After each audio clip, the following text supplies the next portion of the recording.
प्यारे बच्चों 30 सेकंड की मेरी एक बात याद रखना कि जो हमने कल किया वही हम आज करते हैं और फिर भी चमत्कार मिराकल की उम्मीद करते हैं। मेरे कहने का मतलब कल भी आप लेट उठे थे, आज भी आप लेट उठे हो। कल भी आपको जल्दी नींद आई थी, आज भी जल्दी नींद आ रही है और फिर भी आप सोचते हो कि आप सेलेक्ट हो जाओगे। नहीं बच्चे, नहीं। सेलेक्ट वही स्टूडेंट्स होते हैं जो आउट ऑफ बॉक्स काम करते हैं। अभी और आज से 15 to 16 आवर पढ़ना है, सीटिंग कैपेसिटी को इंक्रीज करना है। आओ बच्चों, अब हम अपना चैप्टर स्टार्ट करते हैं। Welcome to Moudgil physics classes. मैं इंजीनियर संदीप मौदगिल बच्चों चंडीगढ़ से आज फिर आपके साथ। मेरे प्यारे बच्चों 11th फिजिक्स का हम एक और ब्यूटीफुल चैप्टर स्टार्ट कर रहे हैं। Name is collision. बच्चों कोलिजन के इस वीडियो में हम कौन कौन से टॉपिक कवर करेंगे फटाफट हम उसे पहले देख लेते हैं, फिर पढ़ना स्टार्ट करते हैं। बच्चों सबसे पहले मैं डिस्कस करूंगा collision and types of collision. Second line of motion and line of impact. Third head on elastic collision. और फोर्थ इस पे ऑब्जेक्टिव करेंगे और ऑब्जेक्टिव के 3 टाइप्स होंगे, A B C, formula based, explosion based और लॉजिकल बेस्ड। तो बच्चों आओ हम स्टार्ट करते हैं कि कोलिजन क्या होता है और इसके कौन कौन से टाइप हैं। तो बच्चों हम स्टार्ट कर रहे थे ना कि कोलिजन क्या होता है, ये मुझे बताना था। तो बच्चों कोलिजन में क्या होता है, दो बॉडी का इंटरेक्शन होता है। हो सकता है वो कोलाइड हो, अगर चार्जेस बिल्कुल पास में आ जाओ चले जाएं उसको भी कोलिजन कहते हैं। तो it is the interaction between two or more bodies for short time interval is known as collision. बस ये दो बॉडी का आपस में, दो या दो से ज्यादा बॉडी का आपस में जो टक्कर होना है उसे कोलिजन कहते हैं। बच्चों कोलिजन को ब्रॉडली क्लासीफाई करें तो हो सकता है हेड ऑन कोलिजन, जैसे आमने सामने की टक्कर। हो सकता है ऑब्लिक कोलिजन और टेढ़ी मेढ़ी जाए। पर जो head on elastic collision, oblique collision, इसके भी कई पार्ट हो सकते हैं। तो आओ बच्चों हम कोलिजन को जनरल क्लासीफाई कर लेते हैं। कोलिजन कितने टाइप का होता है देख मेरे प्यारे बच्चे। कोलिजन के 3 टाइप्स बोलने हैं तेरे को। कौन कौन से? एक इलास्टिक कोलिजन, एक इनइलास्टिक कोलिजन, एक कंप्लीट इनइलास्टिक कोलिजन। कहना सर इसमें डिफरेंस क्या होगा? बच्चों इसमें डिफरेंस होगा कंजर्वेशन को लेके। आओ मैं इसको बोर्ड पे बताता हूं कैसे आपको बोलना है। देखो बच्चों कोलिजन 3 टाइप्स का है। पहला है elastic, perfectly elastic collision, inelastic collision, completely inelastic collision. ठीक है, आपको एक चीज का एग्जांपल देकर समझाता हूं, फिर आपको समझना इजी रहेगा बच्चों। इलास्टिक कोलिजन का मतलब होता है जैसे हम एक बॉल को ड्रॉप करें 5 मीटर हाइट से, अगर वापस 5 मीटर हाइट पे आ जाए तो बच्चे इसे इलास्टिक कोलिजन कहते हैं। हम 5 मीटर से ड्रॉप करें, वो 4 मीटर पे आ जाए, मतलब 5 से कम 3 मीटर पे रह जाए, तो बच्चे वो इनइलास्टिक कोलिजन है, वहां एनर्जी का लॉस हो जाता है। अगर हम एक बॉल को अगर ड्रॉप करें और ग्राउंड पे चिपक जाए, जैसे आटे की बॉल, वो थपका के वापस तो आएगी नहीं, तो बच्चे उसे कंप्लीटली इलास्टिक कहते हैं। जैसे किसी को गोली मार दो, गोली पेट में रह जाए, तो कंप्लीटली इनइलास्टिक है। तो कोलिजन के अंदर मेन बात है जिस हाइट से छोड़ा उसी हाइट पे आएगा तो इलास्टिक, उससे कम हाइट पे तो इनइलास्टिक, और बॉडी चिपक ही जाए तो कंप्लीटली इनइलास्टिक। तो बच्चों इनमें डिफरेंस क्या होता है? देखो इलास्टिक कोलिजन वो होते हैं बच्चों परफेक्ट इलास्टिक, जिसमें मोमेंटम भी कंजर्व होता है और काइनेटिक एनर्जी भी कंजर्व होती है। मोमेंटम कंजर्व का मतलब होता है बच्चों जो इनिशियल मोमेंटम है वही फाइनल मोमेंटम होगा। काइनेटिक एनर्जी का मतलब जो इनिशियल काइनेटिक एनर्जी है वही फाइनल काइनेटिक एनर्जी होगी। देखो कंजर्वेशन का मतलब होता है जो पहले भी पागल था वो बाद में भी पागल रहेगा। तो जो टोटल मोमेंटम सिस्टम का पहले है वही सिस्टम का बाद में रहेगा। तो परफेक्टली इलास्टिक कोलिजन में मोमेंटम भी कंजर्व होता है, काइनेटिक एनर्जी भी कंजर्व होती है। उसके बाद आएगा बच्चों इनइलास्टिक कोलिजन। इनइलास्टिक कोलिजन में momentum conserve but kinetic energy not conserve. देखो साफ लिखा हुआ है बिल्कुल, ठीक है। तो initial momentum equal to final momentum पर काइनेटिक एनर्जी में कांटा मारा हुआ है बच्चों। अब कंप्लीटली इनइलास्टिक कोलिजन में क्या बोलते हैं? Momentum conserve but kinetic energy not conserve पर बॉडी स्टिक टुगेदर। अच्छा, इसमें बॉडी चिपक जाती है, बस इतना सा फर्क है।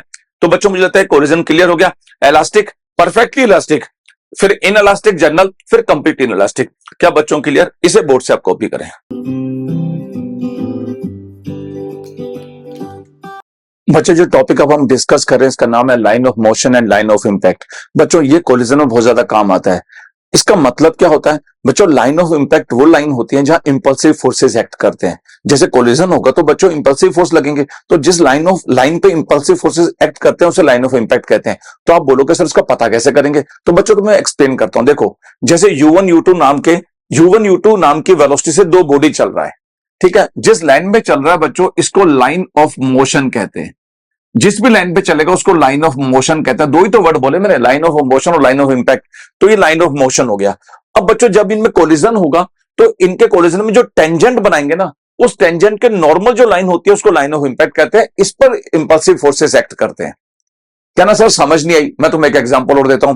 जैसे ये V1 से जा रहा है, ये V2 से जा रहा है, तो ये लाइन ऑफ मोशन है, इसका लाइन ऑफ मोशन ये वाला है।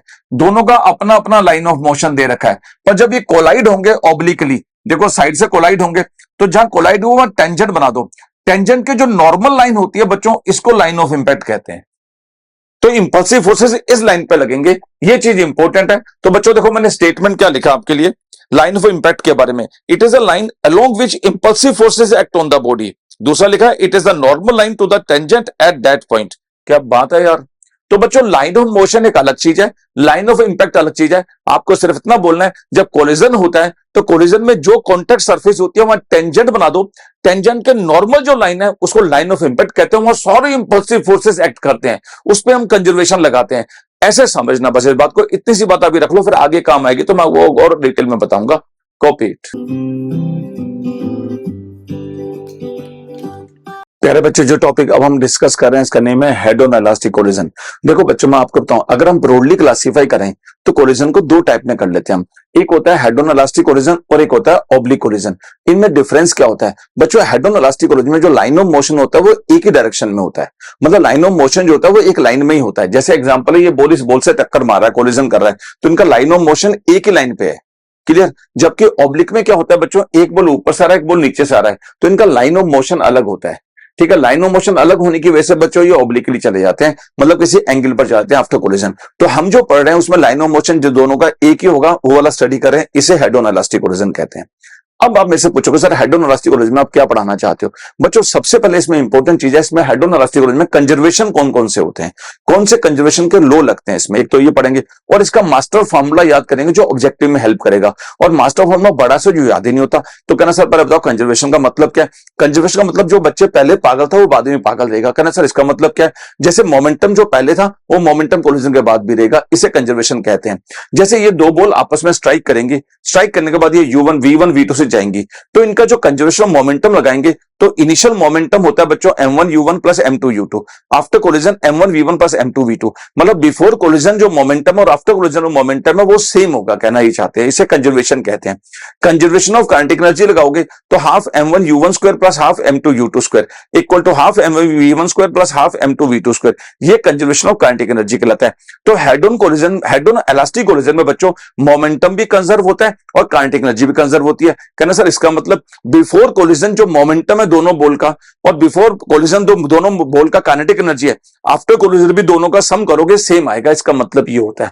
अब बच्चों जो क्या होता है जब ये बॉल स्ट्राइक करती हैं तो बिफोर स्ट्राइक इनकी जो वेलोसिटी है U1 U2 है, आफ्टर स्ट्राइक इनकी वेलोसिटी V1 V2 है। ये जो V1 V2 है ना इसको एक डेरिवेशन से कैलकुलेट करते हैं, इसका रिजल्ट हमारे ऑब्जेक्टिव में बहुत हेल्पफुल होता है। वो रिजल्ट इसका बच्चों ये वाला लंबा सा फॉर्मूला है। करो सर इतना बड़ा फॉर्मूला हम याद कैसे करेंगे? बच्चों फिजिक्स सर बैठे ना आपके साथ, ये मैं आपको अभी याद कराता हूं कि ऐसे करके याद कर लो। इस फॉर्मूले की एप्लीकेशन बहुत ही इंपॉर्टेंट है, कई ऑब्जेक्टिव आपके फास्ट हो जाएंगे अगर ये फॉर्मूला डायरेक्ट आपको याद हो गया। ये हेड ऑन इलास्टिक कोलिजन का आफ्टर इंपैक्ट वेलोसिटी का फॉर्मूला है। तो आओ बच्चों इसको लर्न कैसे करते हैं इसे समझते हैं। देखो बच्चों इसको लर्न करने का एक तरीका यह है कि ये डायग्राम सेम मैंने बना दिया, M1 U1 M2 U2 वाला, ये कंजर्वेशन ऑफ मोमेंटम है, कंजर्वेशन ऑफ एनर्जी। बच्चों आप मेरी तरफ खड़े होकर देखें और आप बिल्कुल ऐसे ऐसे करना, अगर हमें after impact V1 V2 calculate करने हैं तो आप बोलना dash plus dash, dash plus dash, करना ये क्या? अरे बच्चों ऐसे याद करते हैं, dash plus dash, dash plus dash, सबको डिवाइड M1 प्लस M2 से, U1 U2 U1 U2। कहना सर समझ ही नहीं आया, तो बच्चों मैंने समझाया भी तो नहीं है। देखो V1 V2 निकालना हो तो dash plus dash, dash plus dash, U1 U2 U1 U2, इतना सा लिख लो, इतना तो याद ही कर लोगे, इतना तो बोनविटा खाया आपने। कहना हाँ जी, और सबको डिवाइड कर दो M1 प्लस M2 से। देखो नीचे जो ना ये वाला, यहाँ ये जो सब तरफ डिवाइड कर दी ये रहा फॉर्मूला। इसके बाद यहां देखो आप, पहले dash plus dash, dash plus dash, U1 U2 U1 U2, सबको डिवाइड M1 प्लस M2 से। तो इतना फॉर्मूला तो याद हो ही गया बच्चों। अब जहां M1 V1 लिखा है बच्चों, जहां V1 लिखा है ये बॉक्स नंबर 1 है, ये बॉक्स नंबर 2 है, तो V1 में लिख देना M1 माइनस M2, ये V1 में लिखना आपको बच्चों M1 माइनस M2, और V2 में लिखना है सेकंड बॉक्स में M2 माइनस M1। ये चीज इंपॉर्टेंट है। V1 मैंने पहले बॉक्स में M1 से M2 माइनस, V2 मैंने सेकंड बॉक्स में M2 से M1 माइनस। V1 के क्रॉस में लिखना है आपको 2M2 और V2 क्रॉस में लिखना है आपको 2M1। ये फॉर्मूला हो गया, क्या ना सर? ये तो बहुत इजी हो गया। अरे बच्चे देख, dash plus dash, dash plus dash, U1 U2 U1 U2, सबको डिवाइड M1 प्लस M2 से। फिर पहले बॉक्स में M1 से M2 माइनस, या दूसरे बॉक्स में M2 से M1 माइनस, V1 के क्रॉस में 2M2, V2 क्रॉस में 2M1, खत्म हो गया बच्चों। बस इसी का यूज हम आगे करना सीखेंगे।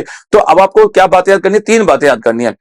हेड ऑन इलास्टिक कोलिजन में मोमेंटम भी कंजर्व, काइनेटिक एनर्जी भी कंजर्व, और V1 V2 के ये वाले डैश प्लस डैश वाले फार्मूले।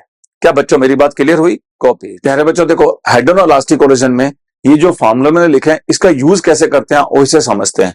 देखो बच्चों, एक प्रॉब्लम ऐसा आया कि जब बिफोर कोलिजन और आफ्टर कोलिजन में वेलोसिटी का रिलेशन पूछा था, जब इनके मासेस सेम एज्यूम कर लिए, मतलब 2 kg की बॉल 2 kg की बॉल पे स्ट्राइक किया, तो आफ्टर इंपैक्ट कितना वेलोसिटी होगा। तो बच्चों ये दो फॉर्मूले में आपको m1 m2 की जगह m और m पुट करना है। देखो m1 m2 equal to m, जब मैंने mm पुट किया तो m minus m, m plus m, सारी जगह mm, तो ये m माइनस m तो जीरो, तो ये पूरा जीरो, ये भी जीरो हो गया, और ये 2m से 2m कटा तो v1 इक्वल टू u2 और v2 इक्वल टू u1 हो गया। v1 u2 और v2 u1, मतलब पहली बॉल को दूसरी बॉल की वेलोसिटी मिल गया और दूसरी बॉल को फर्स्ट बॉल की वेलोसिटी मिल गया।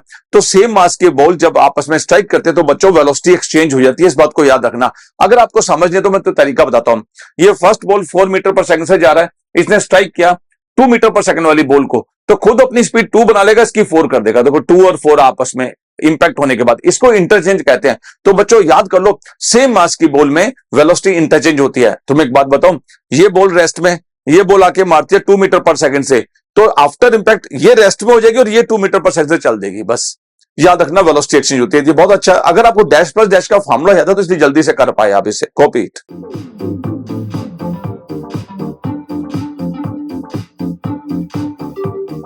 प्यारे बच्चों, अब हम टाइप्स ऑफ प्रॉब्लम स्टार्ट कर रहे हैं। टाइप्स ऑफ प्रॉब्लम मैंने कहा था 3 टाइप्स की करेंगे।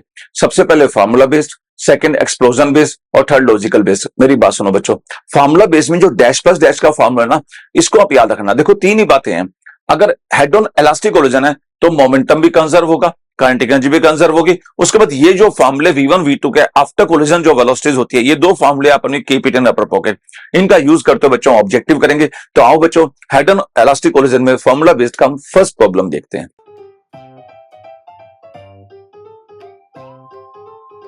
बच्चों हेड ऑन इलास्टिक कोलिजन का एक प्रॉब्लम देखते हैं हम। ये प्रॉब्लम जो है ना बच्चों, इसमें डाटा दिया हुआ है। देखो बच्चों, स्टेटमेंट इतना सही है, find velocity after impact. Problem ये थी 50 ग्राम की बॉल 30 ग्राम की बॉल की स्पीड दे रखी थी 50-30, आफ्टर इंपैक्ट v1 v2 कितना है। बच्चों कुछ नहीं करना, डैश प्लस डैश लगा देना, ये दो फॉर्मूले जो लिखे हुए हैं।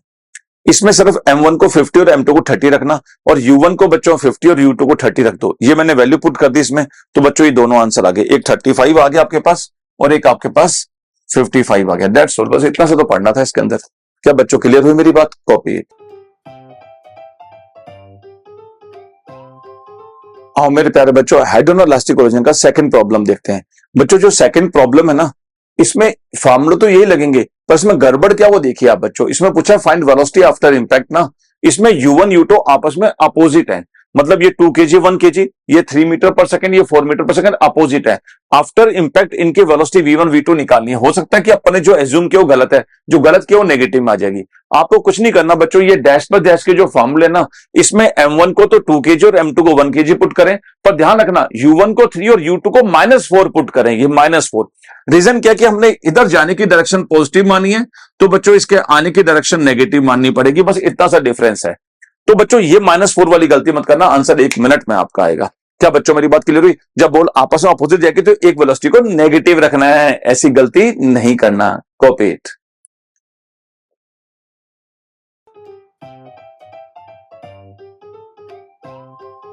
मेरे प्यारे बच्चों, हेड ऑन कोलिजन का एक प्रॉब्लम और देखते हैं। स्टेटमेंट से पहले प्रॉब्लम को बता देता हूं बच्चों। इस बार प्रॉब्लम में क्या हुआ, दो बॉल था, इनका मास गिवन नहीं था। जबकि फॉर्मूले में देखो, इन फॉर्मूले में मास आता है, तो m1 m2 तो गिवन नहीं था, पर इनका रेडियस गिवन था, और इसके बेस पे पूछा था बच्चों कोलिजन के बाद कितनी वेलोसिटी होगी। तो आओ बच्चों पहले इसका स्टेटमेंट देख लेते हैं। क्या कहता है, two solid balls of same substance but of radius 2r and r make elastic collision, find velocity of a after the collision. देखो बच्चों तुम्हें एक बात बताता हूं, ये जो दो फॉर्मूले थे, इसमें m1 m2 था, जबकि इसमें रेडियस गिवन था। पहले का रेडियस 2r, दूसरे का r, और वेलोसिटी गिवन था। मैं आपको एक बात बताता हूं बच्चों, आप जो मास है ना ये वाला, इस मास को रेडियस में चेंज कर सकते हो, क्योंकि मास होता है डेंसिटी इनटू वॉल्यूम, और किसी सॉलिड बॉल का वॉल्यूम 4/3 पाई r क्यूब, तो मास को प्रोपोर्शनल टू r क्यूब, तो m की जगह आप r क्यूब पुट कर दो। तो बच्चों जहां जहां इन दोनों फॉर्मूले में मास लिखा हुआ ना, वहां वहां r क्यूब लगा दो, दो फॉर्मूले बन गए ये वाले। बस इसमें ये वाली वैल्यू पुट को, नीचे dy का मतलब डू योरसेल्फ, अपने आप करो। तो आपको हेड ऑन कोलिजन में जो डैश प्लस डैश वाला, जो डैश प्लस डैश के फॉर्मूले ना बच्चों, इसको मास की टर्म में भी याद करना है और मास को रेडियस की टर्म में करना। तो इस तरह से याद कर लें, आपके आंसर आ जाएंगे बच्चों। Copy it.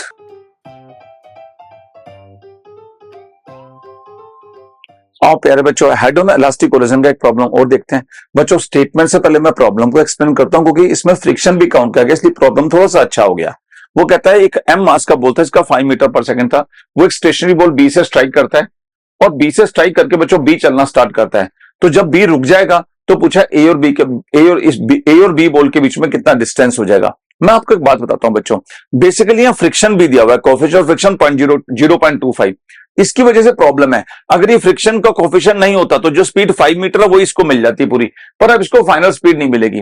तो बच्चों क्या करेंगे इस केस में? इस केस में एक अप्रोच है, पहले हम एक वाले की स्पीड बी पे निकाल लेंगे, फिर बी को वो स्पीड ट्रांसफर कर देगी और फाइनल वी को हम 0 कर देंगे, उससे हम एस पकड़ लेंगे, V square equal to U square minus 2as की हेल्प से।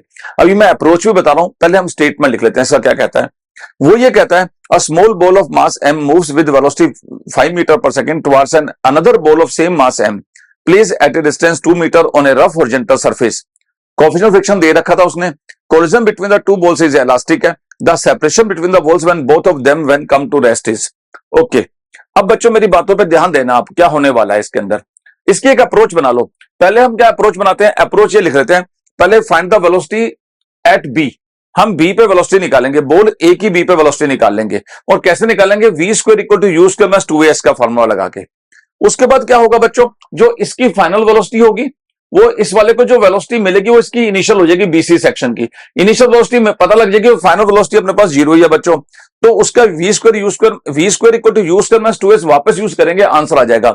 आप कहना सर समझ नहीं आया, तो आप मेरे बच्चे समझ देख। पहले सेक्शन ए बी हमने क्या देखा, यहाँ फ्रिक्शन है, इसकी वजह से वेलोसिटी कंटिन्यूस कम होगी, तो हम यू स्क्वायर माइनस 2as लगाएंगे। वी पे velocity you square minus 2s, वीबी की पता नहीं, यू स्क्वायर अपने पास 5 गिवन है, 5 का स्क्वायर। और ए को हमेशा जब भी फ्रिक्शन होता है म्यूजी म्यूजी लिखते हैं, मूजी मूजी बोलते थे। क्यों? क्योंकि फ्रिक्शन का फॉर्मूला म्यू एम जी होता है और वही एम ए के इक्वल कर दो तो ए को म्यूजी लिखते हैं। काइनेमेटिक्स में जब भी फ्रिक्शन है तो ए की जगह म्यूजी यूज करा करो, इसलिए मैंने यहां म्यूजी यूज किया बच्चों। अब क्या होगा, हमें यहां स्पीड निकालनी है। यू 5 दे रखा है, म्यू 0.25 है, जी 10 और एस 2 मीटर दे रखा था। उससे ये स्पीड मेरे पास आ गई बच्चों आपके पास। ये जो स्पीड फाइनल यहां आएगी बी पे, जो फाइनल स्पीड आएगी वो सी बीसी वाले सेक्शन की इनिशियल बन जाएगी।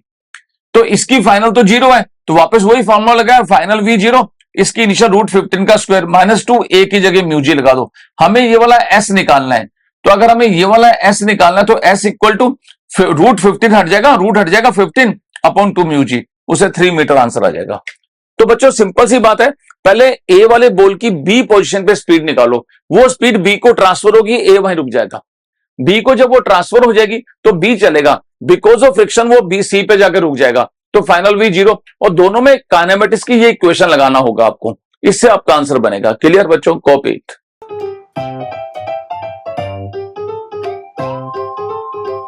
मेरे प्यारे बच्चों, अब जो टाइप हम डिस्कस कर रहे हैं इसका नेम है explosion based problem. Explosion based problem मतलब बम ब्लास्ट होना। बच्चों कोई भी ब्लास्ट जो होता है बच्चों वो इंटरनल फोर्सेस की वजह से होता है, उसमें केमिकल एनर्जी होती है, इसलिए इंटरनल फोर्स जब भी लगेगा तो बच्चों मोमेंटम कंजर्व हमेशा करना। तो जितने भी केस ब्लास्ट के होते हैं बच्चों उसमें मोमेंटम कंजर्व रहता है। जैसे मैं एग्जांपल दे रहा हूं, एक बॉम्ब है मेरे पास, वो इनिशियली मेरे हाथ में है तो उसका मोमेंटम 0 है। अगर उसका ब्लास्ट हुआ, एक पीस इधर गया तो सेकंड पीस पक्का इधर जाना चाहिए, जिससे दोनों का मोमेंटम कैंसिल हो जाए, mv माइनस mv 0, क्योंकि इनिशियल मोमेंटम 0 तो फाइनल भी 0 बनाना पड़ेगा। इसमें क्या होता है बच्चों, ब्लास्ट वाले केस में कभी बॉम्ब के 2 पीस करते हैं, कभी 3 पीस, कभी 4 पीस, ऐसा करते हैं। तो इन सभी में बच्चों आप कंजर्वेशन मोमेंटम लगाना। अब आप पूछोगे सर डायग्राम बता के बताओ कैसे लगाते हैं, तो देखो बच्चों, जैसे बच्चों ये m मास का एक बॉम्ब है। अब इसके मैंने क्या किया, ये इनिशियल रेस्ट में था, अगर इनिशियल रेस्ट में था तो इसका जो इनिशियल मोमेंटम है पी आई वो 0 होगा, तो फाइनल भी 0 होना चाहिए। इसका एक पीस m/2 का v स्पीड से इधर गया तो पक्की बात है दूसरा पीस इधर जाना चाहिए, जिससे दोनों का मोमेंटम कैंसिल होकर वापस 0 बन जाए। अगर ये m मास का बॉल है और इस m मास के बॉल को या बॉम्ब को ब्लास्ट किया, एक उधर गया तो दूसरा इधर जाना चाहिए एक ही लाइन में, जिससे मोमेंटम कैंसिल हो जाए। ये इंपॉर्टेंट बात है। जैसे ये m मास का एक बॉल था, इसके m/3 के 3 पीस हुए, 2 पीस 90 पर गए, एक का मोमेंटम P1 है दूसरे का P2, तो रिजल्टेंट मोमेंटम इनका स्क्वायर कर दो रूट में, वो इस P3 के इक्वल होगा, तभी तो ये आपस में कैंसिल होंगे वाले, ये आपस में कैंसिल। तो इसमें जब एक के 3 पीस होंगे तो इस वाले फॉर्मूले से क्वेश्चन करोगे तो आंसर आ जाएंगे। ऐसे ही 4 पीस का भी मैंने किया हुआ है। तो आओ बच्चों हम इसको प्रॉब्लम के साथ समझते हैं, एक्सप्लोजन बेस्ड का। अब हम प्रॉब्लम और मेरे प्यारे बच्चों एक्सप्लोजन बेस्ड का फर्स्ट प्रॉब्लम देखते हैं। बच्चों स्टेटमेंट से पहले एक प्रॉब्लम बताता हूँ। 3 kg का कोई बॉम्ब था, उसके 2 पीस हुए, एक 2 kg का 1 kg का, इनकी स्पीड दी हुई थी, तो 2 kg वाले की स्पीड पूछेगा। तो आओ बच्चों इसके स्टेटमेंट को देखते हैं क्या कहता है वो। A shell of mass 3 kg is moving with velocity 2i+3j, ये जो 3 kg वाला है, ठीक है। It explodes into 2 parts of 2 kg and 1 kg, velocity 1 kg दे रखी है उसने, what is the velocity of other part, ये पूछा है। बच्चों एक्सप्लोजन में हमेशा मोमेंटम कंजर्व रहेगा। मोमेंटम का मतलब initial momentum equal to final momentum. तो बच्चों पहले अकेला ही शेल था, मतलब बॉम्ब था, तो उसका इनिशियल मोमेंटम m1v1 था। अब 2 पीस में चला गया तो m2v2 प्लस m3v3 कर देना, और ये सारा मोमेंटम वेक्टर, तो इस केस में वेक्टर लगा देना। अब बच्चों m1 देखो कितने मास का है, 3 kg का, उसका v1 कितना, 2i+3j इक्वल टू m2 कितना, 1 kg का, स्पीड कितना i-j प्लस 2 kg का, इसकी स्पीड पूछी है v वेक्टर। बस इसको इधर लेके आप ये कर दो, आंसर आ गया बच्चों। क्या मेरी बात समझ आई बच्चों आपको? ये तो इसमें कुछ नहीं करना, कंजूशन मोमेंटम लगाना आपको आना चाहिए, इजीली आपके आंसर बनेंगे। पहले अकेला बॉम्ब था तो अकेला m1v1, अब 2 पीस हुए तो दोनों को ऐड कर दिया। माइनस लगाने की जरूरत इसलिए नहीं कि हमने वेक्टर लिखा तो अपने आप ही माइनस प्लस में आंसर आ जाते हैं। क्लियर? Copy it.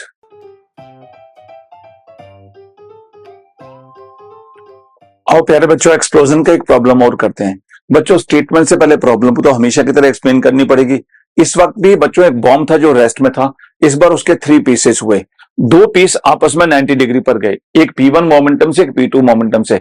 प्यारे बच्चों थर्ड पीस ऑब्वियस है इधर जाएगा, तभी इनका मोमेंटम कंजर्व होगा ना। मेरी बात सुनो, इन दोनों का रिजल्टेंट मोमेंटम इधर है, तो इसका अपोजिट होगा तभी नेट जीरो होगा, क्योंकि इनिशियल रेस्ट में तो मोमेंटम जीरो था, तो फाइनल भी जीरो बनाना है। इसलिए बच्चों इसका मोमेंटम P3 जो है, इन दोनों का स्क्वायर, पाइथागोरस थ्योरम लगाइए, P1 स्क्वायर और P2 स्क्वायर से, तो बच्चों इससे आपका आंसर आ जाएगा। तो आओ बच्चों इस प्रॉब्लम का हम स्टेटमेंट देखते हैं क्या कहना चाहता है वो। A bomb of mass 1 kg explodes and breaks into 3 fragments of masses in the ratio 1:3। The 2 pieces of equal mass fly off perpendicular to each other with a speed of 15 metre per second. The speed of the heavier fragment is। बच्चों देखो ये जो bomb था ना, ये 1:3 में divide हुआ है, तो आप 3 1 4 1 5 करके 1/5 1/5 3/5 9th की या 8th की बुक में दे रखा है, तो हर एक का मास आ गया। तो 2 मासेस सेम है, 1/5 kg का 15 की स्पीड से, 1/5 kg का 15 की स्पीड से, और हैवियर वाला 3/5 हो गया, वो v3 स्पीड से गया। तो बच्चों अब मैंने मोमेंटम कंजूशन लगाए, इन दोनों का जो रिजल्टेंट मोमेंटम वो थर्ड के इक्वल कर दिया, क्योंकि नेट मोमेंटम जीरो करना था, इसलिए ऐसा किया। अब P3 को m3v3 लिखा, m3 कितना है 3/5 kg, स्पीड v3 है इसकी। रूट में m1 कितना है 1/5 और v1 15, ये भी 1/5 15 का स्क्वायर, तो बच्चों 5√2 आंसर आ गया। 5√2 मीटर पर सेकेंड में आंसर आ जाएगा, ये थर्ड की स्पीड होगी। क्या बच्चों एक्सप्लोजन का ये प्रॉब्लम समझ आया आपको? कॉपी। और मेरे प्यारे बच्चों एक्सप्लोजन का एक प्रॉब्लम और देखते हैं बच्चों। इस प्रॉब्लम में बच्चों स्टेटमेंट से पहले एक बात बता देता हूं, सेम क्वेश्चन पहले वाला था, इसमें भी 3 पीस हुए थे, 1 2 और 3। क्लियर? पर बच्चों इसमें एनर्जी पूछी थी कितनी रिलीज हुई है, तो आओ बच्चों इसका स्टेटमेंट देखते हैं, उसी अप्रोच से करेंगे। A bomb of mass 4m which is at rest explodes into 3 fragments. 2 of the fragment each of mass m are found to move at with a speed of v in each perpendicular direction. What is the total energy released in the process? बच्चे मेरी बात समझ, initial momentum तो zero है, ये 2 piece इधर गए, m मास का v स्पीड से गया, m मास का v स्पीड से गया, तो इसकी क्वांटिटी जी हाफ mv स्क्वायर, इसकी भी हाफ mv स्क्वायर है ना। अब ये 2m मास का किस स्पीड से गया ये नहीं पता, तो इसकी एनर्जी अगर पता लग जाए हाफ 2m v डैश का स्क्वायर, तो हमारा आंसर आ जाएगा। उसने एनर्जी रिलीज पूछी है, तो मतलब इसकी कांटेक्ट एनर्जी, इसकी कांटेक्ट एनर्जी, इसकी कांटेक्ट एनर्जी, बट प्रॉब्लम है इसकी वी डैश नहीं पता। इसके लिए बच्चों हमें कंजूशन मोमेंटम लगाना होगा।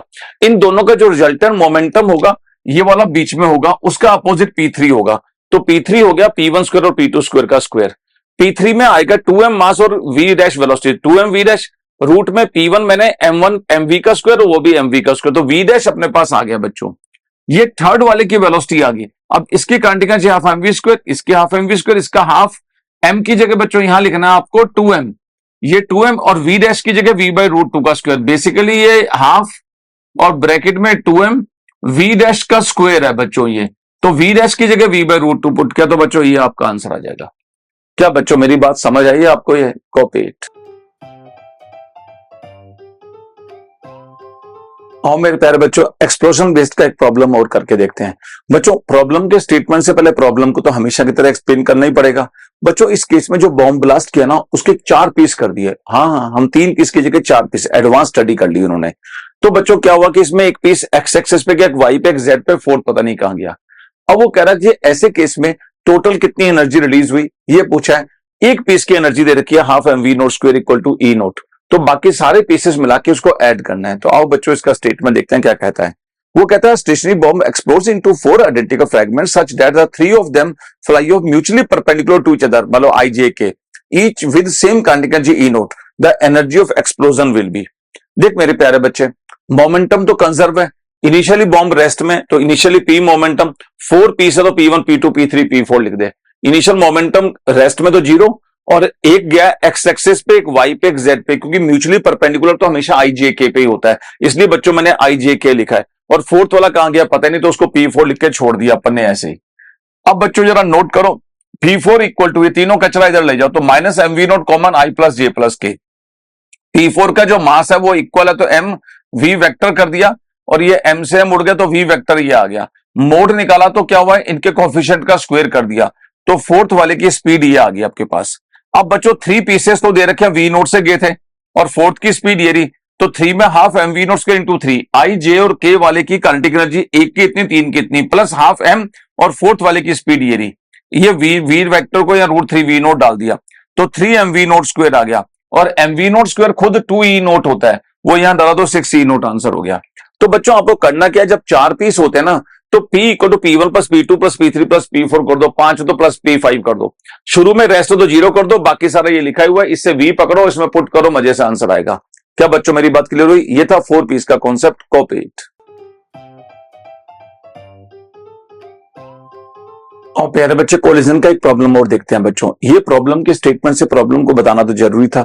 तो बच्चों प्रॉब्लम ये था कि एक बॉम्ब था जो 100 मीटर पर सेकंड से हमने ऊपर की तरफ थ्रो किया, आफ्टर 5 सेकंड इसमें ब्लास्ट हुआ, और ब्लास्ट होने के बाद एक पीस ऊपर गया, तो सेकंड पीस की स्पीड क्या होगी, ये प्रॉब्लम पूछा है। तो आओ बच्चों हम इसे देखते हैं, इसका स्टेटमेंट क्या कहता है। A bomb of mass 50 kg is projected vertically upward with a velocity of 100 meter per second. 5 seconds after this bomb breaks into 20 kg and 30 kg. If 20 kg piece travels upward with 150 metre per second, then the velocity of the other piece will be। तो बच्चों देखो ये बहुत simple सा question है।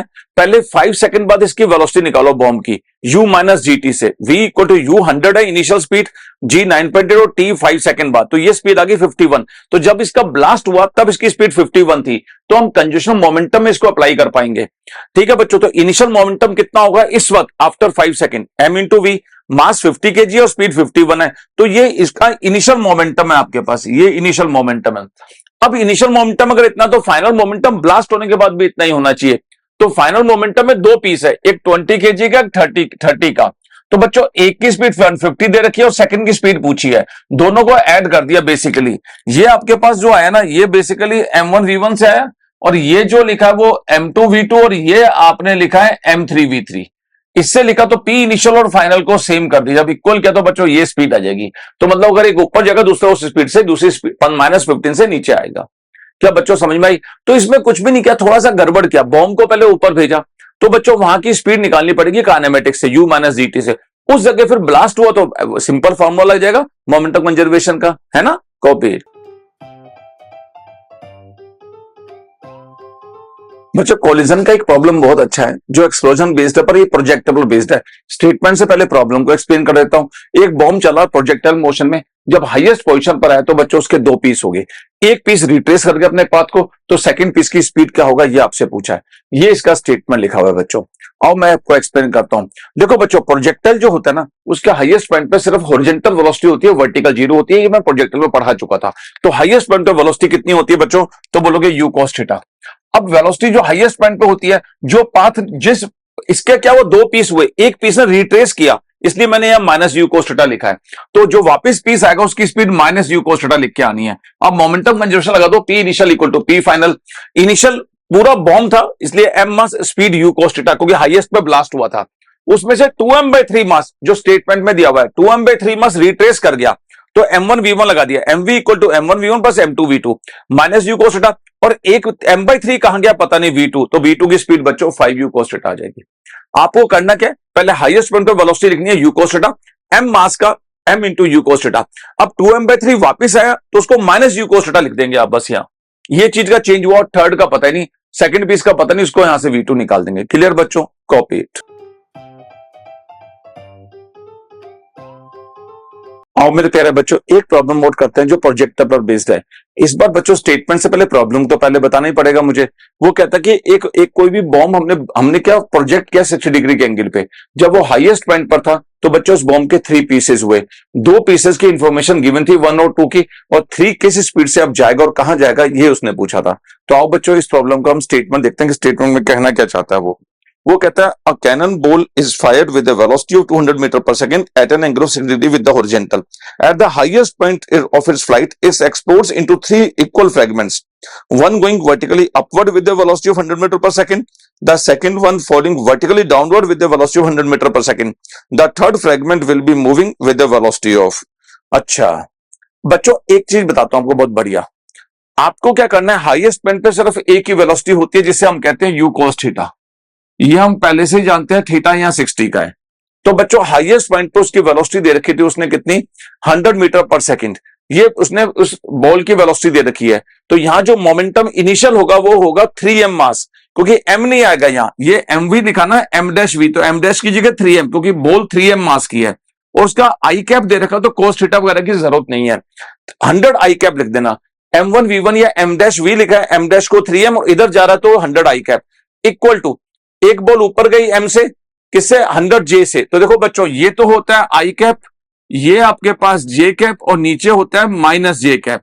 तो 100 आई से 100 जे से ऊपर m2v2। अब यहां से लिखा माइनस m, नीचे क्यों लिखा, क्योंकि ये नीचे जा रहा है इसलिए माइनस लगा दिया। और थर्ड वाला मास m कहां गया ये पता नहीं। देखो 3m के 3 पीस हुए हैं, एक m ये, एक m ये, एक m ये दोनों m आपस में अपोजिट गए, तो एक प्लस जे में एक माइनस जे में गया।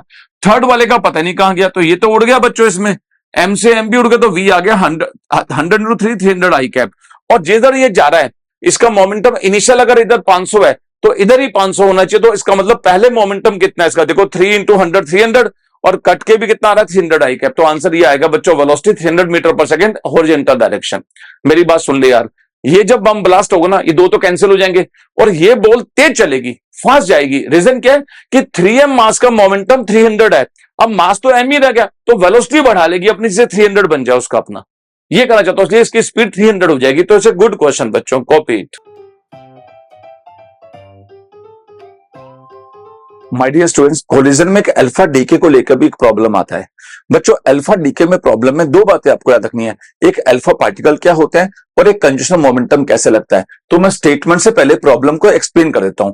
वो कहता है कि न्यूक्लियस था 238 मास का, जिसमें से अल्फा पार्टिकल निकल गया, तो बचे हुए न्यूक्लियस की स्पीड क्या होगी, ये प्रॉब्लम पूछा है। तो बच्चों आपको दिक्कत क्या है कि पहले अल्फा पार्टिकल ही नहीं पता क्या होता है। बच्चों अल्फा पार्टिकल वो होता है जिसमें 2 प्रोटॉन 2 न्यूट्रॉन होते हैं, एक ऐसा न्यूक्लियस है, मतलब हीलियम+2, हीलियम का न्यूक्लियस को ही अल्फा पार्टिकल कहते हैं। तो इसका मास 4 होता है। तो जहां से भी अल्फा पार्टिकल निकलता है तो बच्चों 4 मास लेके निकलता है। मान लो कहीं 10 मास रखा हुआ है तो 10 में से अल्फा पार्टिकल निकला तो 6 मास ही रह जाएगा। अल्फा हमेशा 4 मास लेके निकलता है, एक बात।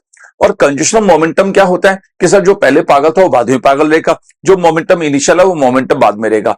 इसमें क्या होगा, ये 238 न्यूक्लियस पहले रेस्ट में था, अब यहां से अल्फा निकला, तो जब रेस्ट में था तो उसका मोमेंटम 0 था, तो बाद में भी 0 होना चाहिए जब अल्फा निकलेगा।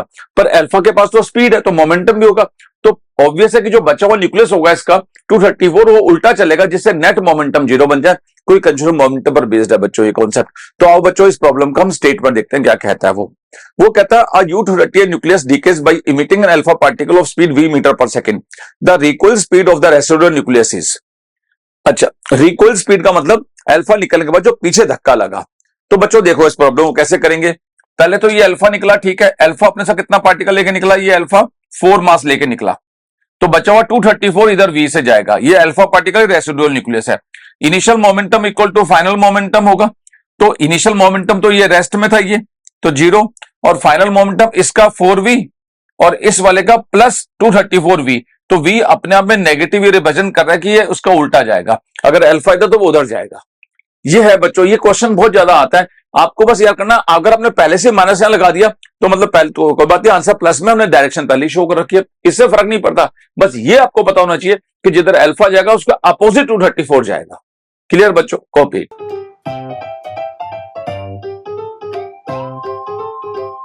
प्यारे बच्चों, अब जो हम टाइप कर रहे हैं ऑब्जेक्टिव का, उसका नाम है logical problems. Logical problem basically बच्चों ये जो थ्योरी पढ़ाई थी ना आपको, परफेक्ट इलास्टिक, इनइलास्टिक और कंप्लीट इनइलास्टिक, इस थ्योरी को बच्चों बस याद रखना कि मोमेंटम कंजर्व कहां है, कांटिजेंसी कंजर्व कहां और कहां नहीं है, बस इसको ध्यान रखते हुए बच्चों ऑब्जेक्टिव करेंगे। इसमें बहुत ज्यादा कैलकुलेशन नहीं होती, इसलिए मैं इनको लॉजिकल प्रॉब्लम कहता हूं। तो आओ बच्चों लॉजिकल प्रॉब्लम का फर्स्ट क्वेश्चन देखते हैं। My dear students, logical problems का हम क्वेश्चन फर्स्ट स्टार्ट करते हैं। देखो बच्चों, क्वेश्चन फर्स्ट में क्या है, वो ये कहता है कि सारी बॉल्स आइडेंटिकल है मेरे पास और कोलिजन इलास्टिक है, इनइलास्टिक नहीं है। ये दो बातें ध्यान रखना, ऑल बॉल्स आर आइडेंटिकल और कोलिजन इलास्टिक है। तो क्या हुआ बच्चों, और बॉल्स में यहां 4 बॉल्स थी, A B C O D, ये क्वेश्चन है। चारों बॉल आइडेंटिकल मास की है, सब कुछ हर तरह से आइडेंटिकल है, कोलिजन इलास्टिक करेंगी। ए और डी का स्पीड यू है, बी और सी रेस्ट में है। तो कह रहा है after collision what will the velocities of ball A B and C and D, सभी बॉल्स की स्पीड कितना होगा, यही तो पूछा है। कह रहा देख बच्चों, अगर आइडेंटिकल मास की बॉल है तो कसम खा लो आज के बाद कि वेलोसिटी एक्सचेंज होती है। जैसे मेरे पास 10 मीटर पर सेकंड से बॉल गया, ये बॉल रेस्ट में और दोनों आइडेंटिकल है, तो ये स्ट्राइक करके खुद तो स्टॉप हो जाएगा, रुक जाएगा, और ये मूव कर जाएगा 10 मीटर पर सेकंड से। आइडेंटिकल मास का बॉल अपनी वेलोसिटी एक्सचेंज करता है, अगर रेस्ट बॉल को टकराएगा तो खुद रेस्ट होगा और उसको चला देगा। कहना हाँ सर, ये बात ध्यान रखेंगे। तो आओ बच्चों, ये ए ने बी को स्ट्राइक किया यू से और आइडेंटिकल है, तो ए स्टॉप हो गया और बी को यू मिल गया। कह रहा बात तो ठीक है यार। ऐसे डी ने स्ट्राइक किया सी को, तो डी तो स्टॉप हो गया और सी को यू मिल गया, क्योंकि वेलोसिटी एक्सचेंज करना हमें सेम मास में, अभी मैंने पढ़ा था स्टार्टिंग में। कहना ओके सर। अब ये पूछ रहा है, अभी भी काम खत्म नहीं हुआ बच्चों, कोई बी और सी चलेंगे, ये आपस में वेलोसिटी एक्सचेंज करेंगे।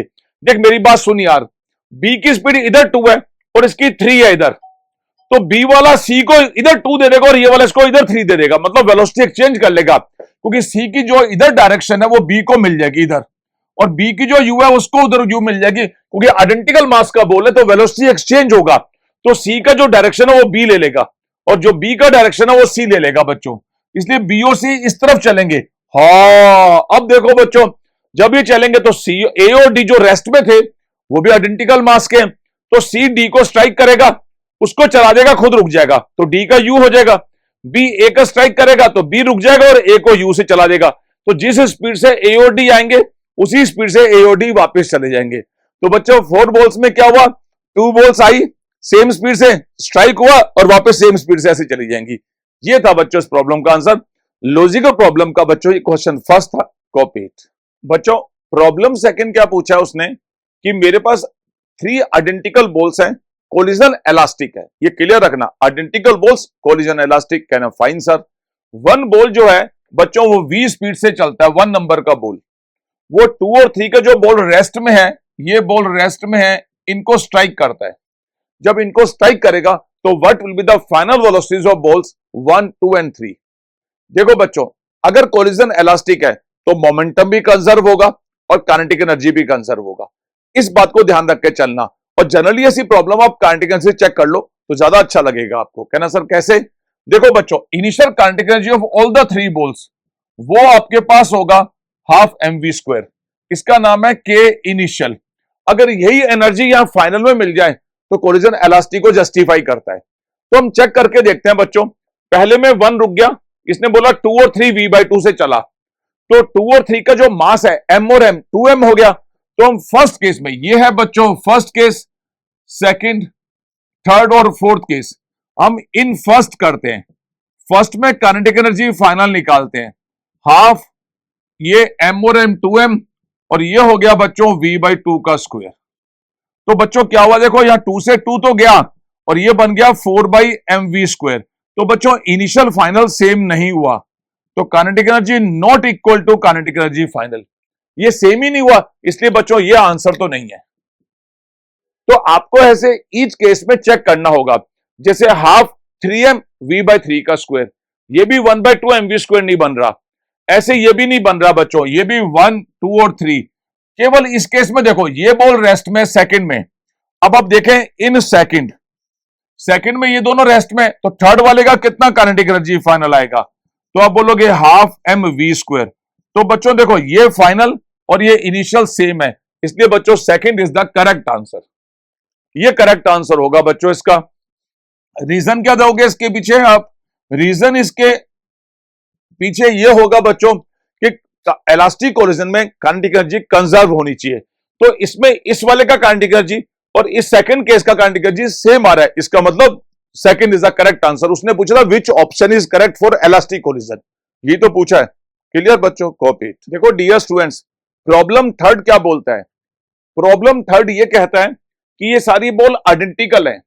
फाइन, ये बॉल फर्स्ट टाइम इधर गया ऐसे, ये जो बॉल रेस्ट में रखा हुआ है बच्चों, इन पे उसने स्ट्राइक किया, तो इन चारों बॉल का क्या वेलोसिटी होगा, ये उसने हमसे पूछा है। तो मैंने क्या सोचा, मैंने कहा जब ये बॉल स्ट्राइक करेगा बच्चों, तो ये ऑप्शन करेक्ट है, ये करेक्ट है, ये पूछेगा आपसे। तो बच्चों मैं एक बात बनाता हूं, लाइन ऑफ मोशन इसका ये वाला है और line of impact striking surface के नॉर्मल होता है। बच्चों जब ये बॉल यहां स्ट्राइक करेगा तो देखो आप ऐसा डायग्राम बनना चाहिए, ये वाला बॉल यहां आएगा और स्ट्राइक करेगा बच्चों ऐसे। जैसे ये स्ट्राइक किया तो ये जो लाइन ऑफ इंपैक्ट जो होता है ना बच्चों, इसके परपेंडिकुलर बॉल जाता है, ऐसे बॉल जाएगा। तो मतलब जब ये स्ट्राइक करेगा तो इस वाले के ऐसे बॉल जाना चाहिए, तो ये दो बॉल तो ऐसे जाएगा और इसका लाइन ऑफ इंपैक्ट ये रहा, तो इसके टाइप पर नॉर्मल ये जाएगा। इसका मतलब third is the correct answer. वापिस देख, जब पहली बार स्ट्राइक करेगा तो इसका टेंजेंट बना ले दोनों बॉल का, तो टेंजेंट के नॉर्मल जाता है, तो टेंजेंट के नॉर्मल, और जब आपस में स्ट्राइक करे तो टेंजेंट ये रहा तो नॉर्मल ऐसे जाएगा। इसलिए थर्ड करेक्ट है, बाकी सारे गलत हो जाएंगे बच्चों। ये आपको मैंने कहा था line of motion line of impact important है। जो स्ट्राइकिंग सरफेस का टेंजेंट बनता है बच्चों, उसके नॉर्मल बॉल जाते हैं, तो ये स्ट्राइकिंग सरफेस का ये तो इसके नॉर्मल जाएगा ना बच्चों, इसलिए ऐसा गया, इसलिए third is the correct answer बच्चों। बच्चों क्वेश्चन फोर्थ लॉजिकल प्रॉब्लम ये कहता है कि मेरे पास 3 बॉल्स हैं ए बी सी, वो आके सेंट्रोइड पे स्ट्राइक करती हैं। आफ्टर स्ट्राइक बच्चों 1 बॉल तो रेस्ट में रह जाती है, सेकंड बॉल अपना पाथ को रिट्रेस करते हैं, थर्ड बॉल कहां जाएगा? आओ बच्चों इसका हम स्टेटमेंट देखते हैं। 3 balls ABC of equal mass move with equal speed v along the medians of an equilateral triangle as shown. They collide at the centroid G of the triangle. After collision, A comes to rest and B retraces his path with speed v. What is the speed of C after collision? अब बच्चों देखो, initial momentum तो पहले 0 है। Reason क्या है कि 3 vectors अगर 120 पे होते हैं बच्चों, 3 वेक्टर्स 120 पे होते हैं तो उनका नेट मोमेंटम नहीं बचेगा, तो P इनिशियल तो 0 है। हमने लामीज थ्योरम में किया था ना, जब 3 120 पे तो रिजल्टेंट, इसका जो रिजल्टेंट होगा, इसका रिजल्टेंट वो इसके रिजल्टेंट से कैंसिल आउट होके P इनिशियल 0। तो तीनों बॉल का बच्चों इनिशियल मोमेंटम तो 0 है, ये तो बात क्लियर होगी। अब बच्चों क्या करना अपने को, जब बॉल आएगा या सेंटर पे स्ट्राइक करेगा तो ए बॉल रेस्ट में हो गया, तो फाइनल मोमेंटम भी 0 होना चाहिए। तो ए बॉल तो रेस्ट में हो जाएगा, जब जी पे स्ट्राइक करेगा, जी पॉइंट पे बी वाला पाथ को रिट्रेस करेगा ऐसे, तो ये तो रेस्ट में, इनिशियल मोमेंटम ए का 0 तो बी का भी 0 हो गया। अब इन दोनों बॉल का 0 कैसे बनेगा? बी ने पाथ रिट्रेस किया तो सी बॉल अगर इधर गया तो स्ट्राइक के बाद इधर जाना चाहिए, जिससे ही दोनों मोमेंटम कैंसिल हो जाए, अदरवाइज नेट मोमेंटम 0 नहीं आएगा बच्चों। मेरी बात सुन, ए पहले भी 0 है, बाद में भी 0 है। बी ने पाथ रिट्रेस किया, पर सी वाले की प्रॉब्लम है कि अगर बी इधर गया तो सी उधर जाएगा, तब नेट मोमेंटम सिस्टम का 0 आएगा। तो बच्चों देखो लाइन क्या लिखी है मैंने, in order to conserve momentum C should move with a speed V in a direction opposite to that of B, B के अपोजिट, तभी सारे मोमेंटम कंजर्व हो गए। ये भी एक बच्चों लॉजिकल प्रॉब्लम था, ठीक ठाक सा, कॉपी। बच्चों क्वेश्चन फिफ्थ भी एक लॉजिकल प्रॉब्लम है कि पी पॉइंट से एक बॉल चलता है, वो किसी सर्किल में क्यू पे स्ट्राइक करता है और स्ट्राइक करके बच्चों वो बॉल एस पे आ जाता है, इस पॉइंट पर आ जाता है ये बॉल स्ट्राइक करके।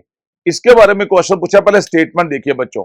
अ body is fired from point P and strikes at Q inside a smooth circular wall as shown in figure.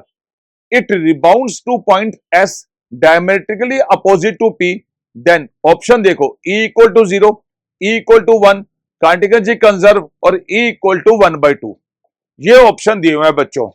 मेरी बात को सुनना ढंग से आप, जब ये बॉल यहां स्ट्राइक किया और वापस डायमेट्रिकली अपोजिट आ गया और क्यू पॉइंट पे स्ट्राइक किया, तो बच्चों ये एंगल जो आएगा, ये सारे एंगल सेम आएंगे। अगर ये 45 है तो ये भी 45 आएगा डायमेट्रिकली अपोजिट में, और ये भी एंगल 45 होगा तो ये भी 45। अगर कभी कोई बॉल बच्चों स्ट्राइक करके सेम एंगल पे जाए तो कंफर्म है कि कोलिजन इलास्टिक है। ये बात कसम खा लो आप पहले से ही।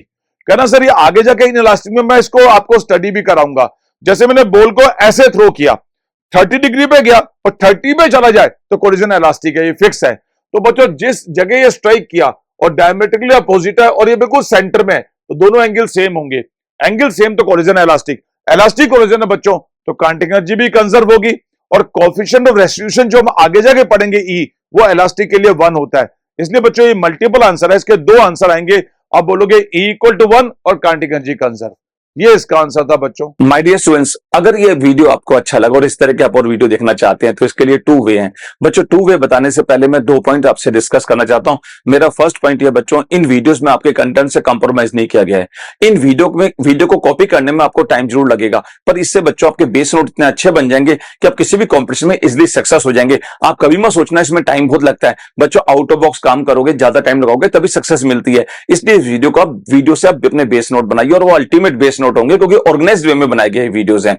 सेकंड बात और बोलता हूं बच्चों, अगर आप इंडिया में कहीं भी कोचिंग ले रहे हैं, आपको लग रहा है हम तो बड़े सेंटर में पढ़ते हैं, तब भी बच्चों ये वीडियो बहुत हेल्पफुल है। जो भी चैप्टर आपके टीचर आपको क्लास में पढ़ा रहे हैं, उससे पहले आप घर में ये वीडियो देख के जाएं। अगर आप देख के जाएंगे तो पूरे ईयर आपका कॉन्फिडेंस हमेशा अप रहेगा। अगर वो कॉन्फिडेंस आपका अप रहेगा बच्चों, तो सक्सेस के चांस ज्यादा बढ़ेंगे। तो आओ बच्चों, मैं 2 वे बताता हूं इन वीडियोस को लेते कैसे हैं, देख कैसे सकते हैं बच्चों। इस वीडियो को देखने के लिए आपके पास 2 वे हैं। फर्स्ट है कि modiclasses.com नाम का एक वेबसाइट है मेरा, उस वेबसाइट को विजिट करके आप ये वीडियो परचेज कर सकते हैं। बहुत नॉमिनल प्राइस पे आपको मिलेंगे, पूरे 1 साल के लिए सब्सक्रिप्शन आपको मिलेगा, उससे ये वीडियो बच्चों आप ले सकते हैं इस वेबसाइट पर जाकर। सेकंड ऑप्शन है आप बच्चों, सेकंड ऑप्शन है मेरा ऐप डाउनलोड कीजिए। आप पूछेंगे कौन सा ऐप डाउनलोड करना और कैसे करना है, तो बच्चों ये डिपेंड करता है कि पास फोन कौन सा है। अगर आपके पास एंड्रॉइड फोन है तो बच्चों मोदी क्लासेस नाम से ऐप डाउनलोड कीजिए। इसके अंदर जाएंगे तो आपको वीडियोस मिल जाएंगे। अगर आपके पास iOS एप्पल का फोन है तो बच्चों माई इंस्टीट्यूट नाम से एक ऐप डाउनलोड कीजिए। उसमें कोड आपसे मांगा जाएगा, उस कोड का नाम है XEQTB। माई इंस्टीट्यूट के बाद जो कोड मांगेंगे उसमें XEQTB, अगर आप XEQTB भरेंगे तो वो ऐप डाउनलोड हो जाएगा। इसके बाद वहां से आप वीडियो खरीद सकते हैं, परचेज कर सकते हैं। प्यारे बच्चों, इन वीडियो में आपको ऐसा स्क्रीन दिखाई देगा, इसमें नीचे लिखा हुआ आएगा बाई नाउ। बाई नाउ पे क्लिक करेंगे तो जैसा जैसा वो बोलता जाएगा वैसा आप करते जाएं, ये वीडियो आपके पास एकदम स्टार्ट हो जाएंगे बच्चों। यही बेस्ट वे है आपको बच्चों, अगर सक्सेस चाहिए तो फिजिक्स सर के ये वीडियोस आप परचेज कीजिए। Thank you very much.